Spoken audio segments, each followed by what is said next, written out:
चलो आज मैं आपको एक ऐसे 2 दोस्तों की कहानी सुनाती हूँ, जिनमें से एक का नाम था डोनाल्ड, दूसरे का नाम था इलन मस्क। दोनों ने स्कूलिंग सेम स्कूल से की थी, दोनों के पास इक्वल टैलेंट था, दोनों के पास इक्वल माइंडसेट था एंड दोनों के पास सेम ही टैलेंट था। लेकिन क्या हुआ आगे चलकर स्कूलिंग के बाद दोनों डिफरेंट कॉलेज में चले गए। एलन ऐसी जगह पर गया जहाँ पर ग्रोथ की बात होती थी, नॉलेज पर बात होती थी, मीन्स पूरा एनवायरनमेंट इतना अच्छा खासा वहाँ पर सेटल था। दूसरी ओर हमारा जो डोनाल्ड है, ऐसे ऐसे ट्रैप में फँस गया जहाँ का एनवायरनमेंट इतना गंदा और नेगेटिव लोगों से भरा हुआ था। वहाँ पर सिर्फ शराब, ड्रिंक, सिगरेट जैसी अल्कोहल चीज़ों को कंज़्यूम किया जाता था। वहाँ पर फ्यूचर को लेकर कोई सीरियस नहीं था एंड ना ही फ्यूचर से किसी का कोई लेना-देना था। उनके मुताबिक जैसी ज़िंदगी चल रही है, वैसी चलती रहनी चाहिए एंड अपनी लाइफ़ को लेके कोई भी सीरियस नहीं था। लेकिन यहाँ पे कहानी में एक ऐसा ट्विस्ट आता है कि जैसे टाइम बीतता चला गया, महीनों बीते, साल बीते। 5 साल बाद दोनों दोस्त एक-दूसरे से मिले। लेकिन यहाँ पे दोनों दोस्त एक-दूसरे को अलग स्टेज पे पाते हैं।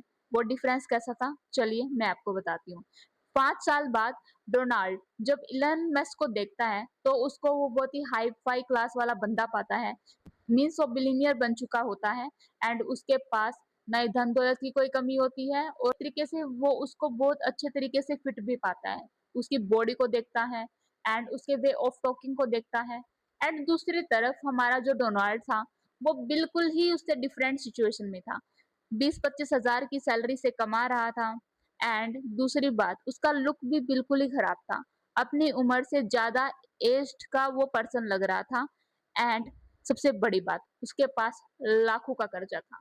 वेल गाइस क्या आप में से कोई भी मेरे को इतना बताने में सक्षम है कि ऐसा क्यों हुआ? मीन्स हमारे जो डोनाल्ड थे एंड हमारे जो डोनाल्ड और इलन मस्क दो टू इक्वल माइंडसेट के जो हमारे पर्सन थे, उनकी जो आगे की ऐसी लाइफ हुई, वो इतनी चेंजेबल कैसे हुई?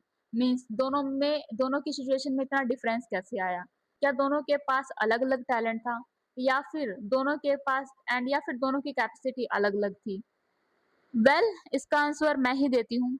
देखो, बचपन से हमें एक चीज़ सिखाई गई है कि हमारा जो माइंडसेट होगा या फिर हमारी जो आगे चल के ग्रोथ होगी, हमारा हमें जो सक्सेस मिलेगी, वो हमारे आज के हार्ड वर्क पे डिपेंड करती है कि अगर हम हार्ड वर्क करेंगे, तो ही हमें सक्सेस मिलेगी, जितना हार्ड वर्क करेंगे उतनी हमें सक्सेस मिलेंगी। But this is totally fake, this is totally lie. हमारा जो गोल है, माइंडसेट है, फ्यूचर प्लान है एंड स्किल्स हैं, वो हमारी किससे सेट होती हैं? वो हमारी किससे सेट होती हैं? वो हमारी सेट होती है हमारे सराउंडिंग एनवायरनमेंट से। हमारा हमारा फ्यूचर हमारा फ्यूचर एंड हमारा माइंडसेट 80% हमारे सराउंडिंग में जो एनवायरनमेंट है, उसके उसके उसके द्वारा ही डिसाइड होता है। मीन्स आज हम कैसा सोचते हैं, हम कैसा रिएक्ट करते हैं एंड हमारा फ्यूचर प्लान क्या है, वो 80% हमारा जो सराउंडिंग में एनवायरनमेंट है, वो ही डिफाइन करता है। यहाँ पे डोनाल्ड और इलोन मस्क के टैलेंट ने दोनों का फ्यूचर डिसाइड नहीं किया और दोनों की सक्सेस डिसाइड नहीं की। यहाँ पे मेन रोल का काम किसने किया है? दोनों के एनवायरनमेंट ने किया है। अगर आपको अभी भी समझ में नहीं आया, तो मैं आपको समझाती हूँ बड़े ही प्यारे तरीके से। बट इफ बट अगर आपको अभी भी समझ में नहीं आया, देन आई विल एक्सप्लेन बहुत ही प्यारे तरीके से। लेकिन अगर आप में जानने के लिए क्यूरियोसिटी है, देन मेरे में बताने के लिए क्यूरियोसिटी है। अगर हम दोनों में ही क्यूरियोसिटी है, तो then why we will waste your time? So let's start guys. हम स्टार्ट करते हैं, कैसे आपका एनवायरनमेंट डिसाइड करता है आपकी ग्रोथ को एंड आपके सक्सेस को। सो गाइस इसको हम समझते हैं हमारे फर्स्ट चैप्टर में, इसका नाम है द यूनिवर्सल फेक स्टेटमेंट। से ही हमारी चीज़ में जैसे कि मैंने स्टार्टिंग से बताया ये चीज़ें घुसाई गई हैं कि आज का जो तुम्हारी आज की मेहनत है वो ही आगे चलकर तुम्हारा सक्सेस डिफाइन करेगी, but this is totally fake. ये बिल्कुल भी नहीं है। अगर आपका एनवायरनमेंट प्योर है, क्लीन है, आपके सराउंडिंग में ऐसे हाई क्यू लेवल वाले बंदे बैठते हैं, देन ही आपकी जो सक्सेस है आफ्टर 5 ईयर उसी लेवल पे होगी। दैट मीन्स समझो, मेरी बात को समझने की कोशिश करो। I hope I making some. देखो, अगर आपके पास ग्रुप में 3 बंदे हैं, आपका फ्रेंड ए है, उसके पास 100% माइंड है, आपका फ्रेंड बी है जिसके पास 200% माइंड एवरेज है, तो आपके पास दोनों का एवरेज 150 अराउंड होगा, मीन्स दोनों का एवरेज होगा। लेकिन अगर आपके बेहिदा ग्रुप में एक के पास 30% माइंडसेट है, दूसरे के पास बिल्कुल ही 20% है, तो आप लगा लो इसका एवरेज आपके पास कितना ही होगा। सो गाइस दैट मीन्स अगर आपके सराउंडिंग में इन्वायरमेंट नीट है, प्योर है, क्लीन है, देन ही आप एक अच्छी सक्सेस को अचीव करते हो, आप एक अच्छे ग्रोथ लेवल पर पहुंचते हो। इसी थ्योरी को आगे बढ़ाते हुए हम बात करते हैं how environment programme your mind, means आपके सराउंडिंग में जो इन्वायरमेंट है कैसे आपके माइंड को प्रोग्राम करता है। तो बेसिक चीजें समझो, आपका जो दिमाग है वो 80% इसी चीजों से हमेशा भरा रहता है कि आपकी सराउंडिंग में क्या है। दैट मीन्स आपके सराउंडिंग में ऐसे फेक एंड ऐसे बंदे बैठे हैं जो बिल्कुल ही अपनी लाइफ को सीरियस, अपनी लाइफ को लेके सीरियस नहीं है, उनको कुछ सीखना नहीं है एंड कुछ अपनी ग्रोथ नहीं करनी है। तो दैट मीन्स आपके दिमाग में 20% 30% ऐसी एनर्जी होगी जो आपको कुछ आगे न्यू डिसीजन लेने में हमेशा रुकेगी। बट अगर आपके सामने बट अगर आपके सराउंडिंग में ऐसे अच्छे खासे लोग हैं जिनके अंदर नॉलेज का भंडार है, जिनके पास नए नए इन्वेस्टमेंट प्लान है, जिनको अपने फ्यूचर में आगे बढ़ना, तो दैट मीन्स आपका माइंड भी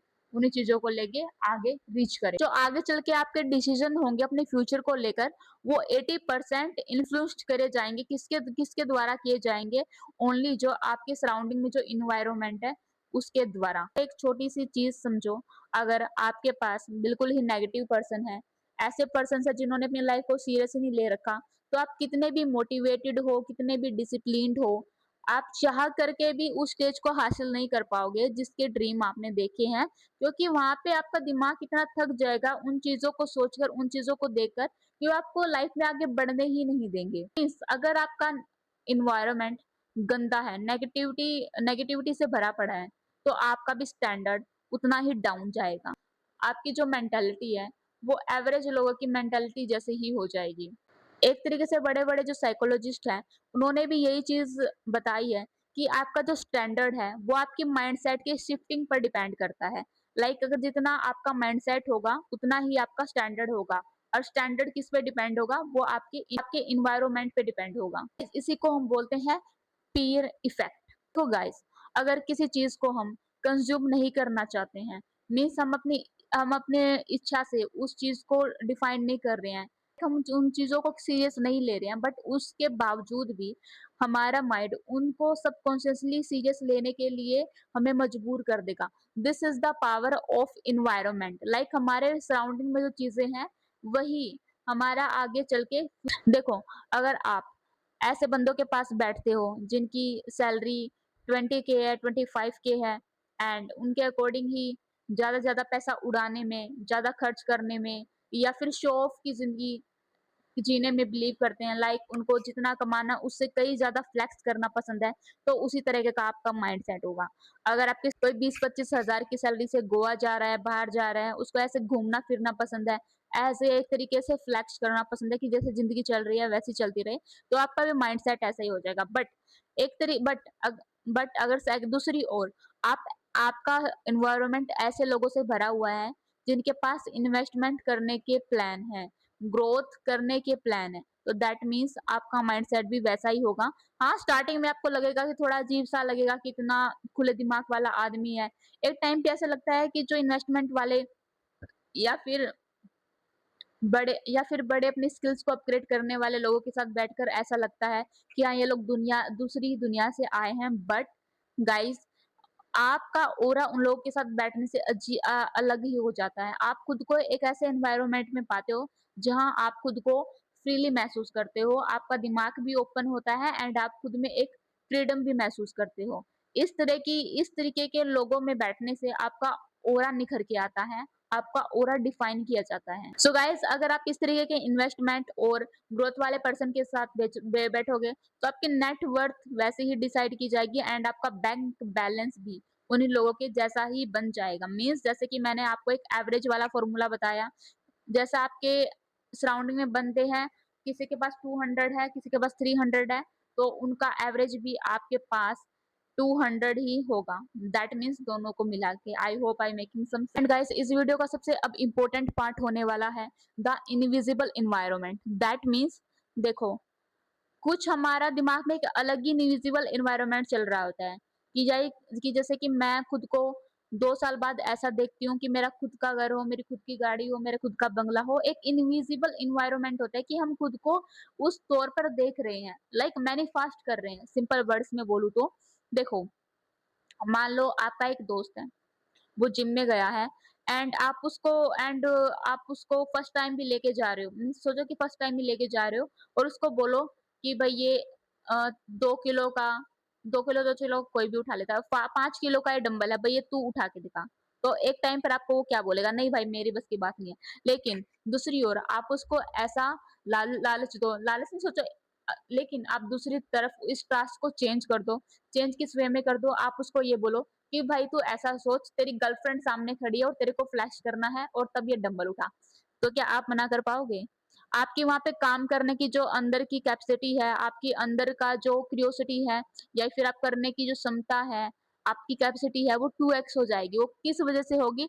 आपके इनविजिबल एनवायरनमेंट की वज़ह से, क्योंकि आपके माइंड में आपने उस चीज़ को बिठा लिया है कि हाँ, मेरे को ये चीज़ अब करनी होगी। आपके अंदर एक अलग सी खुशी आएगी कि हाँ, मैं अब और अच्छे से कर पाऊँ। तो इस तरीके की जो चीज़ें होती हैं उसको हम बोलते हैं इनविजिबल एनवायरनमेंट। आपने बस इस स्टेटमेंट को कैसे चेंज किया, आपने इसको चेंज किया, उसको जिस काम को करने से खुशी मिलती है, दैट मीन्स आपने उसकी डिफ़ॉल्ट आपने इस पूरी चीज़ को घुमा दिया, किससे घुमा दिया? Default thinking. एंड अब आप में से कुछ ज़्यादा ही भाईचारे वाले लोग ऐसा बोल रहे होंगे कि कैसा भी हो, हमें फ्यूचर में आगे भी बढ़ना है, लेकिन लेकिन हम अपने उसी भाईचारे को बिल्कुल नहीं छोड़ेंगे, हमें उसी भाईचारे के साथ बढ़ना है। तो उसका भी एक अच्छा उपाय है मेरे पास। आप इस वीडियो को अपने फ्रेंड सर्कल में चेंज करो एंड अगर उनका एनवायरनमेंट, अगर उनके अंदर भी इस वीडियो को देख के थोड़ी-सी आग लगेगी, उनको अपना एनवायरनमेंट क्लीन करना होगा, तो आपका एनवायरनमेंट खुद ब खुद क्लीन हो जाएगा। एंड अगर आपका एनवायरनमेंट क्लीन हो गया, तो आप गुड नहीं बनोगे, बेटर नहीं बनोगे, यहाँ तक कि बेस्ट नहीं बनोगे।